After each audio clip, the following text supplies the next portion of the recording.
अस्सलाम वालेकुम अज़ीज़ तलबा व तालिबात। जैसा कि आपको पता है कि हमने अपनी पिछली वीडियोस में एडजेक्टिव को डिस्कस किया था। एडजेक्टिव की kinds, rules of adjective, degree rule, adjective की डिग्रीज को डिस्कस किया था। फिर अभी मैंने पिछली वीडियो में आपको रूल्स ऑफ मेक डिग्रीज, दर्जे बनाने के असूल यानी डिग्री बनाने के असूल बताए थे कि किस तरीके से बनाए जाते हैं। 3 तरीक़ेकार मैं आपको बता चुकी थी। चौथा तरीक़ेकार मैं आज को आपको बताने जा रही हूँ।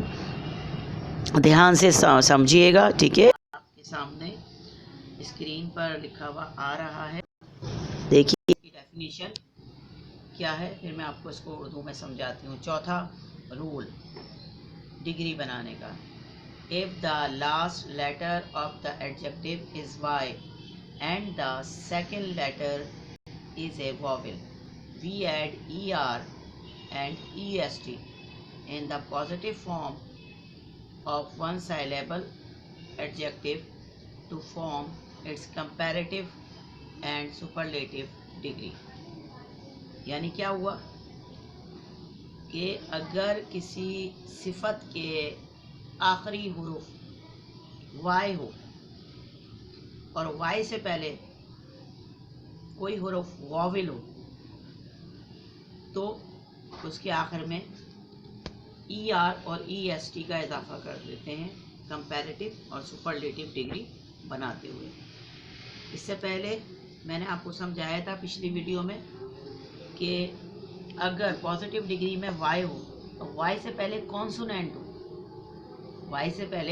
कॉन्सोनेंट हो, तो कंपैरेटिव और सुपरलेटिव डिग्री बनाते वक्त वाई हटा के आई लगा देते हैं और ई आर और ई एस टी का इजाफा कंपैरेटिव और सुपरलेटिव डिग्री में कर देते हैं। अब मैं आपसे कह रही हूँ कि अगर कोई लफ्ज़ वाई पे ख़त्म हो रहा है और वाई से पहले वॉविल है तो कोई चेंजिंग नहीं होगी, सिर्फ कंपैरेटिव और सुपरलेटिव डिग्री बनाते वक्त ई आर और ई एस टी का इजाफा कर देंगे। जैसे एक लफ्ज़ है, एक वर्ड है गे, GAY, गे मायने खुश मिजाज। कंपैरेटिव बनाते वक्त GAY इसी तरह आ गया, स्पेलिंग सेम वही रही, सिर्फ ई आर का इजाफा कर दिया गेयर। और सुपरलेटिव बनाते वक्त गेएस्ट, GAY ऐसी तरह रहा, EST का इजाफा कर दिया। फिर ग्रे, GRAY, ग्रे भूरा रंग जिसको हम कहते हैं। अब कंपैरेटिव बनाते वक्त GRAY इसी तरह लिखा, सिर्फ ER का इजाफा कर दिया, ग्रे अर हो गया। सुपरलेटिव डिग्री बनाते वक्त ग्रेएस्ट, GRAYEST, ठीक है। ये था चौथा रूल, ठीक है, डिग्री बनाने का। अब आ जाते हैं हम 5वें रूल की तरफ।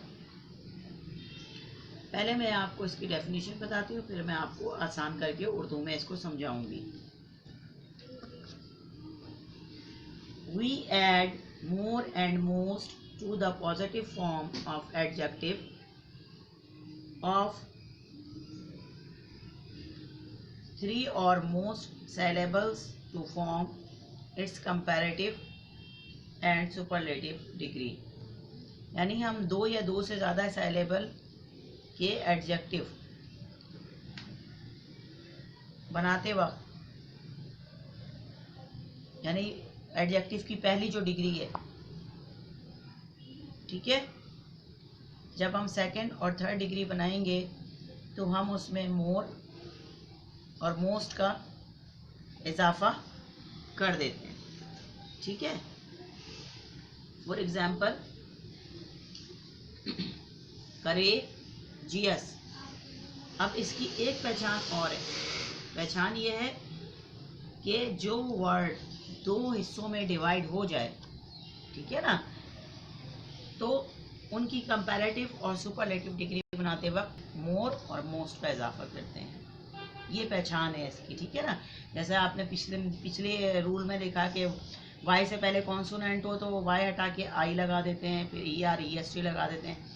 वाई से पहले वॉवेल हो तो कोई चेंज नहीं होता, E R E S T लगा देते हैं।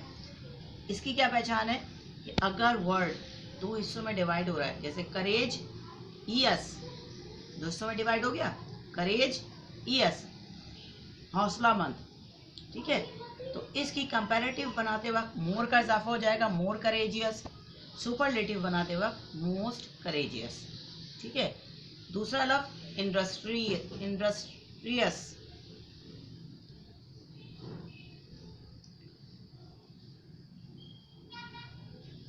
अब इसको भी दो हिस्सों में डिवाइड हो जाता है ये वर्ड इंडस्ट्रियस, ठीक है। इसकी कंपैरेटिव बनाते वक्त मोर लग जाएगा, मोर इंडस्ट्रियस। सुपरलेटिव बनाते वक्त मोर इंडस्ट्रियस, ठीक है। तीसरा लफ्ज आपके सामने जो है मैग्निफिशेंट, ये भी दो हिस्सों में डिवाइड कर देते हैं हम, दो हिस्सों में डिवाइड हो जाता है मैग्नी और फिशेंट, ठीक है ना। तो इसकी कंपैरेटिव बनाते वक्त मोर मैग्निफिशेंट, सुपरलेटिव बनाते वक्त मोस्ट मैग्निफिशेंट। यानी जो वर्ड दो हिस्सों में डिवाइड हो जाते हैं बोलते हुए, उनकी कंपैरेटिव और सुपरलेटिव डिग्री बनाते वक्त मोर और मोस्ट का इजाफा कर देते हैं। ये मैंने आपको आसान तरीका बता दिया है कि आपने मोर और मोस्ट किस तरीके से लगाना है कि कोई वर्ड अगर दो हिस्सों में डिवाइड हो रहा हो तो मोर और मोस्ट का इजाफा कंपैरेटिव और सुपरलेटिव डिग्री में कर देते हैं। अब आ जाएं रूल नंबर 6 की तरफ, ठीक है। पहले मैं इसकी डेफिनेशन आपको बताती हूँ। They are some adjective that do not follow a rule to form their comparative and superlative degree. यानी कुछ एडजेक्टिव ऐसे भी हैं जिनकी दूसरी और तीसरी डिग्री किसी असूल के तहत नहीं बनती है, ठीक है। इन पे कोई असूल, कोई रूल लागू नहीं होता। जैसे कि मैंने आपको पिछली एग्जाम्पल्स में समझाया है कि उन पे कुछ रूल लागू होते थे, ठीक है ना, उनकी पहचान भी होती थी किस तरीके से चेंज होंगे, लेकिन इसकी कोई पहचान नहीं है, इस पर कोई रूल लागू नहीं होता। ये किसी रूल के तहत, किसी असूल के तहत नहीं बनते। जैसे फॉर, फॉर्मर हो जाएगा इसकी कंपैरेटिव, फॉरमोस्ट हो जाएगा, ठीक है। गुड, अच्छा, इसकी कंपैरेटिव बेटर, बेस्ट। हाइड, छुपा हुआ, पिछला। Hinder, hind most. आउट, अटर भी हो सकता है और आउटर भी हो सकता है। अटर मोस्ट भी हो सकता है, अट मोस्ट भी हो सकता है, ठीक है। अप, ऊपर, upper. Superlative upper most, up most, ठीक है। इसको बनाते वक्त आखिरी वाला जो है, इसको बनाते वक्त कोई असूल, कोई कानून लागू नहीं होता, ठीक है। इसको इसी तरीके से बनाते हैं। बाकी जो मैंने आपको पिछले समझाया उनकी पहचान भी थी, कुछ कायदे और कुछ कवानीन भी थे जिनके तहत वो आप चेंज कर लिया करते थे आसानी से, ठीक है। ये थे हमारे रूल्स ऑफ एडजेक्टिव, यानी कि हम किस रूल्स ऑफ मेक एडजेक्टिव के हम degree, rules of make degree, adjective degree, यानी ठीक है ना, कि एडजेक्टिव की डिग्रियां बनाने के क्या असूल होते हैं, ठीक है। तो वो मैंने आपको बता दिए हैं। मुझे उम्मीद है कि आपको अच्छे तरीके से समझ में आ गए होंगे। अगर नहीं समझ में आए, कोई बात आपके जहनों में, कोई सवाल है, तो आप मुझसे कमेंट बॉक्स में सवाल कर सकते हैं। और वैसे मैं सोच रही हूँ कि कोई लाइव डिस्कशन क्लास रखी जाए जिसमें आपके सवालों के जवाब दिए जाएं। आपका इस बारे में क्या ख्याल है बच्चों? कमेंट बॉक्स में लिख के ज़रूर बताइए आप, ठीक है। अगर आप कहते हैं तो हम लाइव डिस्कशन क्लास रखते हैं जिसमें मैं आपके सवालों के जवाब दूँगी, ठीक है। अगर ये सिलसिला आप चाहते हैं तो हम ये सिलसिला शुरू करेंगे, ठीक है। और होपफुली आपको आज की वीडियो पसंद आई होगी, ठीक है। तो कॉन्सेंट्रेट करें अपनी एजुकेशन के ऊपर, अपनी पढ़ाई के ऊपर। जहाँ से जिस तरह की हेल्प मिलती है, पढ़ाई करनी है, पढ़ाई को छोड़ना नहीं है, ठीक है। टाइम नहीं ज़ाया करना है, ठीक है। तो अगली वीडियो में मिलते हैं। सही है, जो होगी वर्ब के ऊपर। वर्ब के बारे में मैं आपको बताऊंगी वर्ब क्या होता है, ठीक है। तो अगली वीडियो तक के लिए अल्लाह हाफिज़।